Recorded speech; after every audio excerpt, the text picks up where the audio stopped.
From dog tags to ownership, heroes take the lead. Stories of veterans building dreams with passion, drive, and speed. From service to success, we're here to inspire the quest.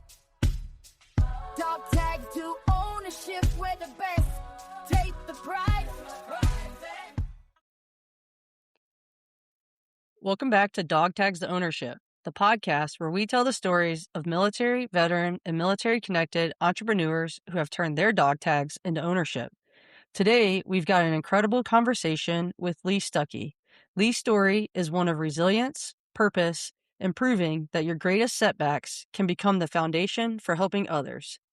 After surviving one of the darkest moments of his life, Lee went on to found AHERO, America's Heroes Enjoying Recreation Outdoors, impacting thousands of veterans and first responders while helping them rediscover purpose. Today, he continues that mission by inspiring others to build a legacy that lasts. But before we jump in today's interview, stick around because after our conversation, we'll spotlight this week's Forces Brands USA Business of the Week, Cloud Splitter Coffee, founded by Air Force veteran Billy Rudd. Cloud Splitter isn't just brewing premium coffee, it's fueling adventure, resilience, in the military community, one cup at a time. So grab your favorite cup of coffee, settle in, and let's hear how Lee Stuckey turned adversity into impact.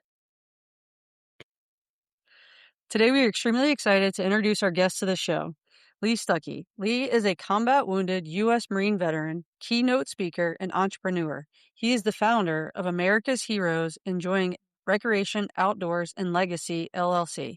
Lee, welcome to the podcast, and thank you so much for joining us today to discuss your journey from turning your dog tags into ownership. How are you? Good. Thanks for having me, Julie and Matt. We're really excited to talk to you today and learn more about your story and your journey, as I think it's a very impactful one, just going through your website and learning a little bit about you. But before we get into some of that stuff, can you first tell us a little bit about your military service? Yes, I mean, really, the Marine Corps saved my life. I was a wayward youth, and I had the choice of either going to probably medium security prison, at least juvie for a little while, and then medium security prison, or military school. And my granddad was a judge, and I chose military school. And so thanks to Marion Military Institute, that's what introduced me to the first Marine I ever met was Staff Sergeant Sutton. Ended up being Gunny Sutton. He was a Force Recon Marine out of 3rd Force Recon in Mobile, Alabama, and reservist, and just a phenomenal Marine. And he was our resident leader advisor, which was the adult in the barracks when I was in high school. I wasn't ever malicious. I was mischievous. And, the class clown, I liked to fight. I liked to get in trouble. Wasn't like a bully. I hated bullies, actually. But I just got in a lot of trouble and always up to mischievous stuff. So getting to college, and really, if I could have made a negative GPA at Auburn, I would have had a negative GPA my freshman year. I realized that I needed some discipline, and I looked back and reflected on Staff Sergeant Sutton and said, man, if I can live my life 10% like him, I'll be okay. And I got out of school that freshman year after Auburn, went to Parris Island. I went in as a reservist knowing I wanted to come back and finish school.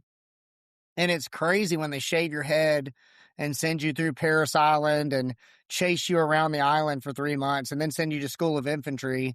After 6 months of that intense disciplinary program, I came back and made really good grades at Auburn. So if you're not doing well in school, I promise you'll do better when you get back from boot camp. But came back, and that's when I started my reserve career, enlisted. Really knew I wanted to be an officer. Really liked, even though I was wayward in military school, I was a student lieutenant, and I liked being able to take care of people while I was a student ROTC lieutenant at Marion Military Institute. And I really fed off of that, and it made me feel better when I was helping people work through their problems. And I liked problem solving and helping people get to what they wanted to be their end result. And so I always knew that I wanted to become an officer to take care of other people. And I never, even looking back as a Lance Corporal or a Corporal, a younger Marine, I never remember doing it for a power thing. I never wanted to get promoted to be like in charge of people. I always wanted to do it to help lead, guide, mentor, and positively influence people. So every opportunity I could get promoted, I saw it as an opportunity to lead more people.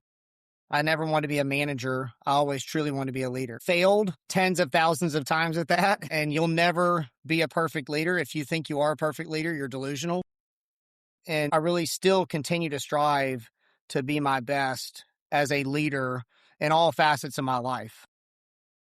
So that's really what got me in the Marine Corps, and just going through the reserves. I deployed to the invasion of Iraq. We weren't the initial push, but we were right after that, and stayed over there until almost 2004. I think we came back in like September, October. I'd have to check my DD-214 on that. And then I ended up finishing school, getting a commission, doing 2 tours in Iraq as an officer, one as a lieutenant with 2nd Marine Division outside of Camp Fallujah. And then I did one actually with the Army. So I was with 3-1 Cav and deployed in Mosul, Iraq with the Army. And Marines watching, I love you guys. I'm not knocking you. But my best deployment was definitely with the Army because of the leadership. And the leadership I had over there as far as the higher level ended up being Lieutenant General Gary Valesky. And I had Sergeant Major Pippin, and they were our brigade commanders. And man, they were just phenomenal leaders. And I remember watching them as we would do battlefield circulations or while I was in Mosul with them. And I really wanted to emulate those 2 men, Sergeant Major Pippin and then Colonel Valesky at the time. They were just phenomenal humans. They knew all of their soldiers through and through. Even when they had, I think you call it battle rattle, even when they had that on, they knew their soldiers. They knew the dogs back home, their kids, and they can engage the PFCs and the specialists, and they truly knew their soldiers. And so I was like, man, like, I really want to be at that level of leadership to where I'm doing it because I'm not doing it because it's a requirement. Yeah, both great leaders and did a lot for our Army and for the nation. And so I'm glad you brought them up in what good leadership is, because they definitely are that. Yeah. And so then I guess, Lee, when did you transition out of the military, and what was your plan as you were transitioning out of the Marine Corps, and where did that take you as you retired out of the military? Well, my plan was to stay in until I picked up general, and I always saw myself going in that direction to becoming a general officer. And post-traumatic stress, life situations, and ultimately really alcohol in the end got a hold of me. And I went to treatment twice. I put myself into treatment when I was at Camp Lejeune, and I went through treatment and really said, I'm going back and forth with having sleeping issues, having mental health issues. I'm not providing the best for the Marines and sailors out there, and it was time. So I went back through Wounded Warrior Battalion. They checked me out. I went back through neurology after being blown up in 2007 and having some subsequent injuries. And it was time. It was time to transition out. And I would have not been doing a service to the Marine Corps if I would have stayed in. So it wasn't me that made the decision. I kept pushing, and ultimately I'm Christian. I believe God made that decision for me. And at that point, I had never faced a struggle with alcohol because I fought professionally before that. I was a professional athlete. I was always in really good shape in the Marine Corps as far as our physical fitness tests. I was always maxing it out. I think until probably the last couple of years as a major, I had a perfect score. I never understood what battling alcohol or any addiction was. And running a nonprofit, America's Heroes Enjoying Recreation Outdoors, which is the nonprofit we started after I was blown up outside of Fallujah, having that nonprofit and even having Marines or sailors, they would come to me and say, hey, sir, I'm struggling with alcohol. And I would just be like, well, quit. Well, sir, I can't. And I didn't understand that. I didn't understand that battle. And I never really understood what they were going through. But I had a Purple Heart. I had a brain injury. I had post-traumatic stress disorder. I had anxiety. I had depression. I had attempted suicide. I had the checks in the box for veteran issues. And I never wanted those checks in the box, but I was checking them off and going down the list of veterans with mental health issues. But I never had an addiction problem, to my knowledge. And I was always skirting back and forth. And I would go a couple of years without having any alcohol. Or then we would have the Marine Corps. When we get promoted, we drink. You get demoted, you probably drink. You have kids, you drink. You have ceremonies, you drink. You come back from deployment, you drink. There's a lot of the stuff we do in the Marine Corps. We're founded in Ton Tavern. We're founded in this bar, and everything's driven around alcohol. And Mhm. I'm not blaming my issues with the Marine Corps, how we do things around alcohol, but looking back, like we really set up some alcohol problems. And when you have extreme trauma from combat, you're on pharmaceuticals prescribed by the Navy and you're drinking alcohol, it's not if, it's when. And Mhm. so teetering back and forth and partying when we come back from deployment and then fighting professionally really kept me in check because I couldn't come back from deployments and drink a lot. I usually had a fight. But when I finally stopped fighting and I could drink, and then back towards the end of my career, my drinking increased, I finally hit a wall. And failed relationship after failed relationship. If you're watching, ladies, 90% of it was my fault. I'm not blaming anybody for failed relationships. I was not a good participant in that and definitely wasn't emotionally present. I was focused on the military and not the relationship piece. But at 39 years old, I didn't have a wife. I didn't have kids. Successful by all the metrics of a Marine officer, but I didn't have a family. And I got into a failed relationship after 3 years. I mean, I honestly, I've never told this except friends that are really close. I mean, I was crying. I want this woman. Why does she not want me? Why is she doing this other stuff to me? And she was running around. Why is she doing this stuff to me? You know, is it my fault? And I battled alcohol at that point. And then I battled it so much, it got me. And for about a year to 2 years, it got a hold of me to where it consumed me. Hmm. And then I got to the point to where I was praying, God, why are you doing this to me? Why are you putting this affliction on me? And why, when I wake up, is it the first thing I'm thinking about? Any conversations people are having with me, I'm not even hearing them. I'm figuring out when my next point to manipulate and get a drink are, and I struggled with it. Why in the world am I going through this now at 39, 40, and 41 years old? And I finally realized, again, from a Christian perspective, it's so I could come from a place of understanding. And so now when I sit down with veterans and first responders leading a nonprofit that's supported over 13,000 people now, when I have a person with addiction that comes in front of me, I have a place of understanding because I've been through it. For those who have alcoholism or those who have alcoholics in their family, it's truly a disease. And so once I understood it and once I'd been through it and I'd felt it, now, fortunately, unfortunately, I had checked almost all the boxes. And so when I sit down with veterans and first responders, when they come in through a program, guys, I get it. I've been through it. What we do when we bring in people at America's Heroes Enjoying Recreation Outdoors, also known as AHERO, is I just put them through 4 days. And the 4 days is starting with reflection time if you're not Christian, or devotion time if you are, and having that first hour with your creator, whispering with him and spending time if you're not Christian, planning, relaxing, starting a calm presence. The next hour, we're going to do some type of physical workout. So what I'll do is I'll take them, if we have a beach trip, we have one coming up in August. We walk 30 minutes out and we walk 30 minutes back on the beach. The first 2 hours, you're not touching your cell phone. So for an hour, they're not talking to their friends. I make everybody separate, and I want you to walk by the ocean and let all of your negative thoughts wash away with the waves.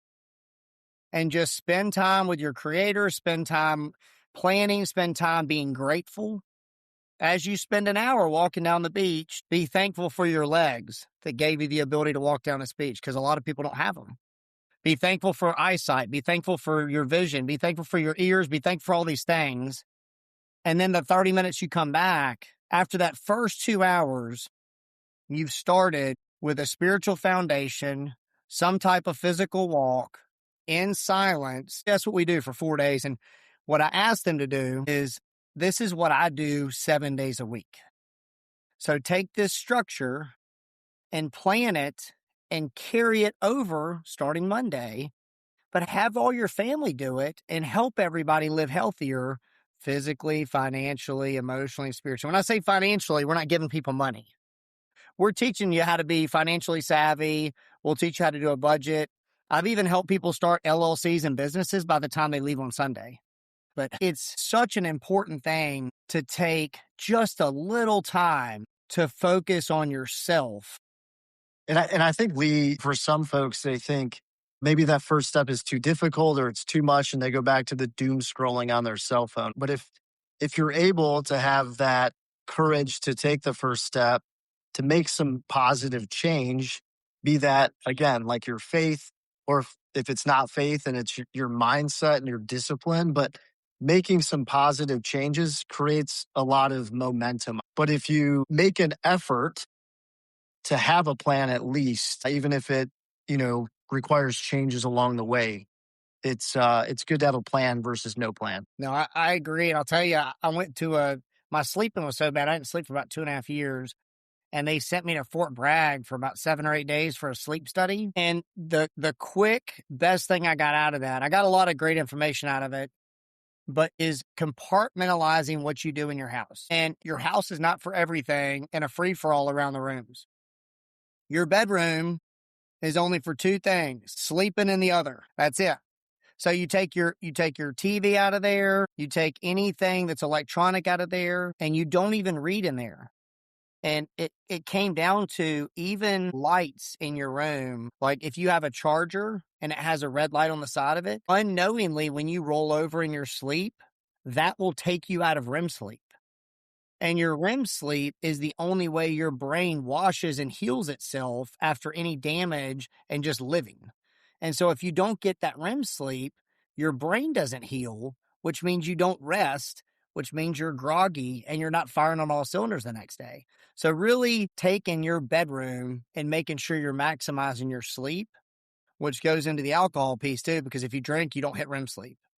I drank pretty hard for a while and my brain didn't heal itself for that entire period because I never achieved REM sleep for the entire period I drank any alcohol. So if you're binge drinking and you drink every night, you're not ever getting REM sleep. So I equate it after going through rehab twice. I liked it so much I went back for a second time. After going through rehab, it's the medical piece is no different than, the decon rat poison, and they have it in little pellets. Mm-hmm. Well, I'm just going to eat 1 pellet. That's like drinking a little bit. I'm just going to eat a few pellets. It's still poison. And so if you're doing it and you're eating a couple pellets, well, then I'm going to eat 6 or 7. Eventually, what's that box going to do? So there's just so much science behind it. And I'll tell you, all the alcohol companies that watch this probably aren't going to like me. But the bottom line is I can drive. I live in the middle of nowhere. I live on a farm in Tuskegee, Alabama, and I live in the middle of nowhere. I can drive 20 minutes in each direction, and I can find beer and alcohol at like 15 different stores. I'm not finding a health store until I hit Atlanta, Georgia. I can go to Montgomery, Alabama, and I can drive 20 minutes in every direction and find beer and liquor everywhere. I can't find a health store anywhere in that town. So we just have to be really cautious and understand that we're surrounded by all this stuff. And if we really want to take care of ourselves and our family, we need to have the clarity and the understanding of staying healthy, because all of this stuff is literally killing us. Mm-hmm. Lee, what made you found AHERO? What was the catalyst for you founding your nonprofit and what you're doing today with it? Yeah, so it's crazy that this past week, get Facebook reminders that come up. So I got a Facebook reminder of a picture when I flew back from Mosul, Iraq. I had an MMA fight. So I got pinged for recruiting duty. I was in the middle of a deployment, or like towards kind of the end of it. And they messaged me and said, hey, you got orders, you got hit for recruiting duty. You're coming back and you're going on recruiting duty. I was like, oh, I've got like 2 or 3 months left. They're like, no, you're coming back now. So I knew I was coming back. I scheduled an MMA fight at Fort Bragg. So I had an MMA fight. I trained out there the whole time I was in Mosul with some really good guys out there. So I came back. Before I got back, my girlfriend at the time broke up with me. So that was my birthday, April 1st. She broke up with me. I thought it was like an April Fool's deal, but it was real. And so she breaks up with me. I'm on a deployment in Mosul. I fly back to the States early. I had an MMA fight, so thank God I couldn't drink because I had to fight this fight. I'd already not slept for about 2 years. So from 2007, I was blown up in November. I hadn't slept since November of '07, like really well. I would stay up for 4 or 5 days and then I would crash. And between deployments, I just would just kind of function. Never told anybody because I wanted to get promoted. I didn't want to go see the wizard or have them get me out of the Marine Corps. So I didn't tell anybody I wasn't sleeping. I didn't tell anybody I was having nightmares and burning alive and all this other stuff. I kept that as quiet as possible, literally told no one. So do my deployment in Mosul. I fly back home. And when I fly back home, nobody picked me up at the airport. So the usual sob story with the violin. I show up to the airfield at Cherry Point, North Carolina. And I remember like a young non-commissioned officer, I think it was like a corporal that took me home. I can't even remember. But some random person like drove me home. Well, the girlfriend that broke up with me in that time was my neighbor. So I drove past her house to get to my house, and she had a Harley in her driveway. Well, old Leroy doesn't have a Harley. I drive past that, and Jody is at my ex-girlfriend's house, and that didn't go well. But fortunately, I could listen to Boyz II Men and cry at my house sober. And so I was crying at the house, just like, what did I do wrong? You know, lots of stuff wrong, but just trying to face that. But I was sober, thank God. I went and fought that fight like a week later. So flew home, saw the Harley, went through the crying episode with that, went in, won my MMA fight. In the picture, like I just got the picture reminder last week from 2009, and I'm standing there with my group of people. I just won this MMA fight at Fort Bragg, and everyone's like celebrating. And I remembered in that picture, I wanted to die. Yeah. I remember taking the picture and everyone around me, and I had so much stuff going on in my brain. And the whole time, even when I was fighting, I was like, I had an obligation. I had a team that helped me train. I'm not going to shoot myself until I finish this fight. I'm going to win this fight. Like I already told the promoter I was fighting. And then, well, I got to check into recruiting duty. I'll shoot myself once I get on recruiting duty. And once I at least check in, I'll go back and see my parents, because it was in my hometown. I just kept prolonging. I'll shoot myself when I get home. And so then I go home on recruiting duty, and I was there probably 3 weeks after that picture was taken. I didn't have an MMA fight scheduled. I was living on the farm by myself. I was going to recruiting duty, and I finally drank a good bit one night and went to shoot myself. And as I went to pull the trigger on my Glock with no external safety on a Thursday night in August, my mom called my cell phone at the split second I was taking my life. So she literally called me at that. I mean, if she'd have sneezed or coughed, or if somebody else would have called, and she calls me every few weeks. It's not like a systematic time when she calls me. And so she was calling me at that split second when I was going to pull the trigger. And I remember crying, answering the phone. And she knew when she heard me something was up. And so she came out. Unfortunately, she lived like 30 minutes away. She came out, she picked me up. She said, you're coming back to my house with me. And just spent the next couple months. Why am I a sissy? Why am I weak? Like, what's wrong with me? Why am I going through all this stuff? And I finally realized, after going through some counseling, spending a lot of time with my mom, if you see all this stuff, and if you go through combat, and if you're blown up, or even if you're not in the military, if you go through traumatic things in your life, and you're a normal person going through these abnormal things, you're going to have issues. You're going to have problems from it. And you just need to face it and be transparent and talk to other people about it. If I didn't have issues going through all those things, I was probably a sociopath and didn't have any feelings at all. But the fact that I struggled with it meant that I was a normal person that had to go through some abnormal things in life. And so I didn't have to hide anymore. Once I started telling people, hey, I'm having problems, it was such a freeing moment. And then once the Marines saw a professional cage fighter who's also their officer saying, hey, listen, I'm struggling with relationship problems. I'm struggling with emotional issues. I'm struggling with this stuff. My Marines started sharing with me, well, sir, I'm not doing good on this either. And sir, I'm having some financial issues. And sir, right now, I mean, I can remember one of my gunnies pulling me aside. And before then, he would have never told me anything. he started telling me he was going through marital problems. And we started talking about his marital problems. And he ended up retiring, doing super well in the Marine Corps. And 15, 16 years later, he's still married. But he would have never shared any of that stuff with me. And I could have never helped him through, not given him the answers, but just been there to listen and help him get through those problems if I wasn't transparent with my life as well. And so really it showed me that this facade, just let it go, let it down, and really just open up. When I do speaking engagements, I'll take a whiteboard, and really the best thing to show you is if you take a black dot in the middle, and if you look at that black dot and you're like, that's my problem, whether it's alcoholism, financial issues, whatever it is, that's your problem you're fixated on, and you're just staring at it. And really everybody around you is saying all this stuff, and you don't even hear them. You're just looking at that one problem. The whole time on that board, I'll start putting dots everywhere. Those are people in your life that would absolutely help you in a heartbeat. Those are solutions that are dots everywhere that can help you get through your financial problem, that can help you get through your emotional issue. That's a treatment place you can go to, like Warrior's Heart out in Bandera, Texas, that we've sent over 60 people to and had only 2 relapse. Like, there are all these answers and all these solutions.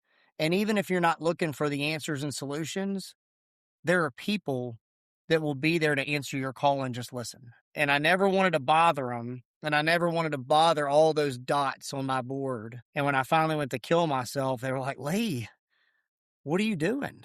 Like, why didn't you just call me? I can show you the valley I don't want you to go in, and I can tell you the ones to avoid. And then if you get in it, how to get through it. And so that's really how it started, was me almost taking my own life. And I would have been dead 16 years ago. I'll have to text y'all that picture. And in the picture, you'll see me smiling with my group of MMA fighters. And to think that I wanted to die in that picture and I would have never met my wife. We would have not helped over 13,000 people, stopped over 600 suicides that we know about. And how many of those 13,000 helped other people after that? And it was all because I didn't want to bother anybody. So really just such a blessing to have my mom use as a vessel to call me at that time. And now we want to be the phone call for everybody else. Lee, what you're doing is remarkable and much needed, and your just honesty and vulnerability on our podcast. Really thank you for doing that. But not only do you have your nonprofit, you also are an entrepreneur and you're a keynote speaker. You getting into keynote speaking, has that all come from forming AHERO and telling the story that you just spoke about and going and impacting others' lives through your story and leadership? It is, and really, it came from having a really bad boss last year. So I saw it. I went to corporate America for a very, very short amount of time, 86 days.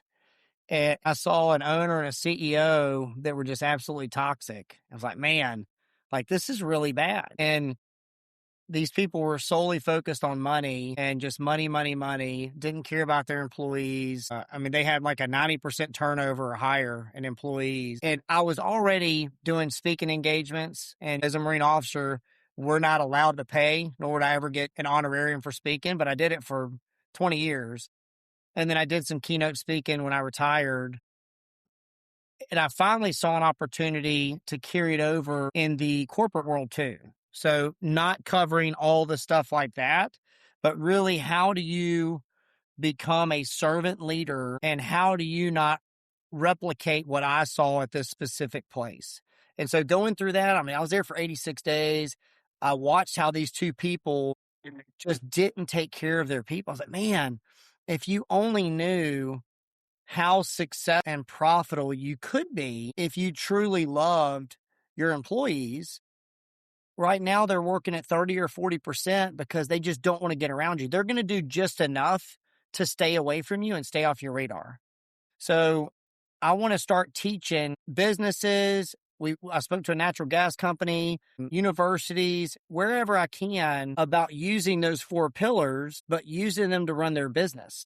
And then we set up leadership retreats, executive retreats, And they're scheduled a little similar to like the AHERO trips, to where we can work through you as an executive and supervisor being healthy in all of those facets, and then learning about your team, whether it's 4 people or you've got 6,000 at this one natural gas company. If you're having the small unit leaders take care of all of their people, and you do it all the way up like we do in the military, how much more profitable will you be if they genuinely want to come to work for you? Instead of 30 or 40% effort, because they're looking at 458 and they're waiting on that 2 minutes to run out the door, they know you love them and they know you care about them, and you've poured into them, and you're a leader, not a manager. So you're going to dynamically change your work environment. And I don't want to have companies. I want to do things that I already enjoy doing and hire people that love being around us and are equally focused in the mission, and we just get paid to do it. So all the stuff we do, and that's where we started some of the businesses. We've got a tree planting business where I call it redneck golf courses, but we plant oak trees and fruit trees for these hunters and these people that hunt white-tailed deer or turkeys. And I turn a regular green field into a beautiful area. Legacy food plots is the professional way to say it, or the redneck golf course. But as I'm doing it, my employees are veterans and first responders. I pay them really well. And we're watching this square green field turn into this beautiful orchard, and they're helping me do it. And we're talking through marital stuff. We're talking through our fitness goals. We're talking through our spiritual goals. We're talking through things that are going on at home while we're helping this landowner turn their place into this beautiful property. And we enjoy doing it. So how do we replicate that? And how can I teach teams, regardless if it's a natural gas, if you're, running a university, to be a servant leader and have the people just want to come to work because they're inspired by who they're working with. I'll come in for a keynote and cover that. And then after a 1-hour keynote, we can do breakouts and we can do audits, and I can run through different ways to do assessments and audits on your team.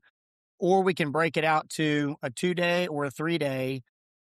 And if your company can't fly over here to Alabama, I'll set up the events wherever you are.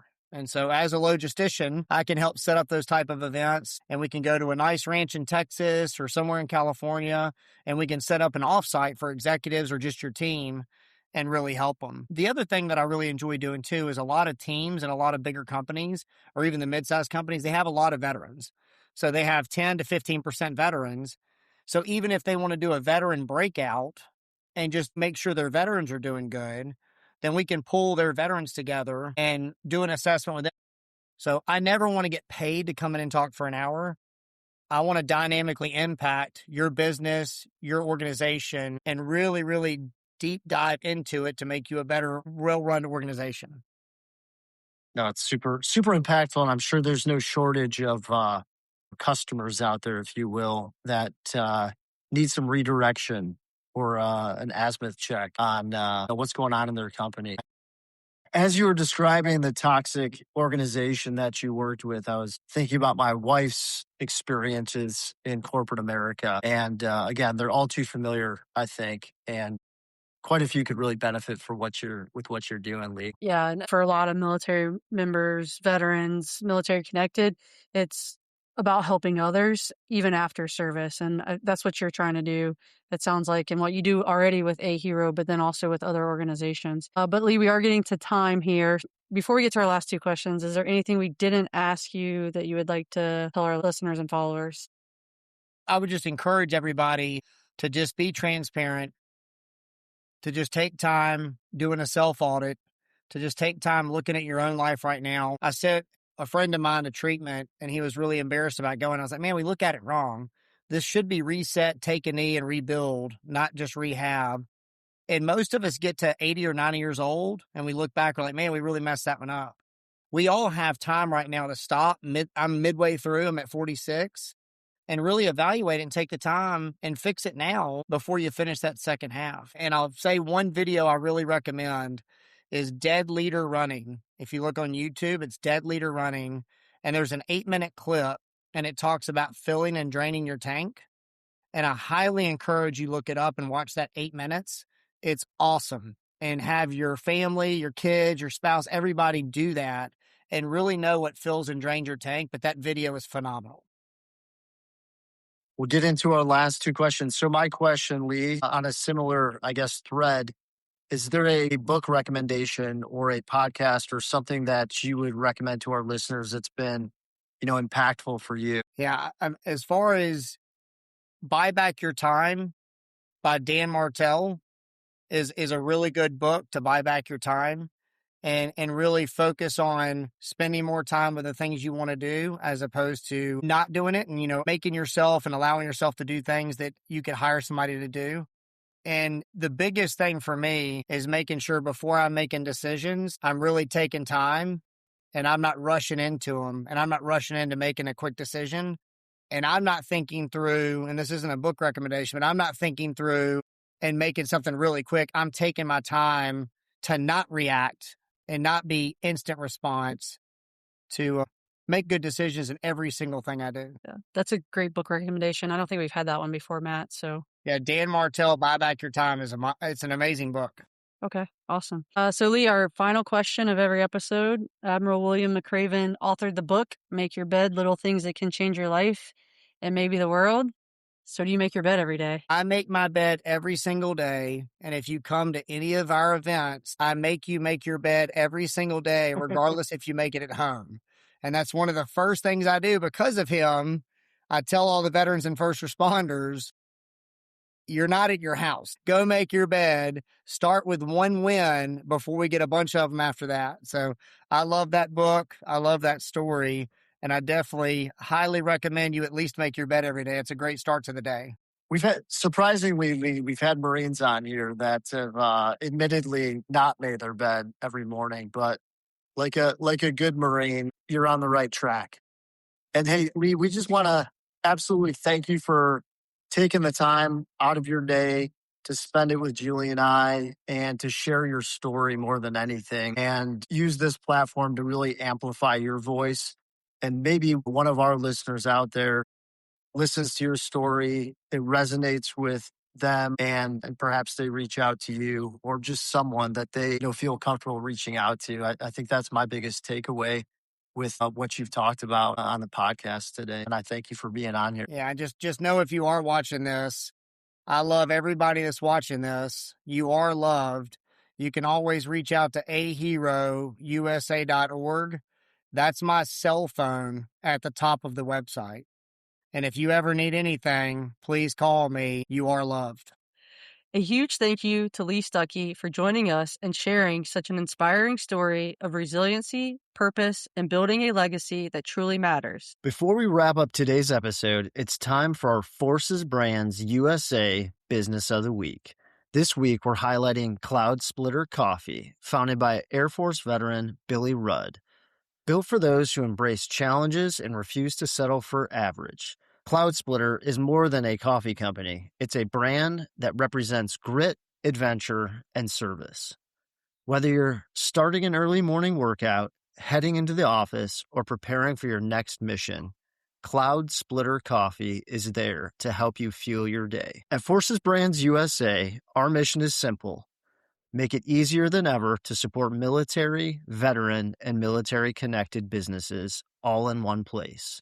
That's exactly why we created the only marketplace dedicated to this incredible community. Visit forcesbrands-usa.com to shop Cloud Splitter Coffee and hundreds of other veteran-owned products, services, and podcasts. And remember our hashtag Replace One Challenge. This week, replace your everyday coffee with Cloud Splitter Coffee. One purchase may seem small, but together, those decisions strengthen veteran-owned businesses across America. If today's conversation encouraged you, be sure to subscribe, leave us a review, and share this episode with someone who could use a reminder that your next chapter can become your greatest mission.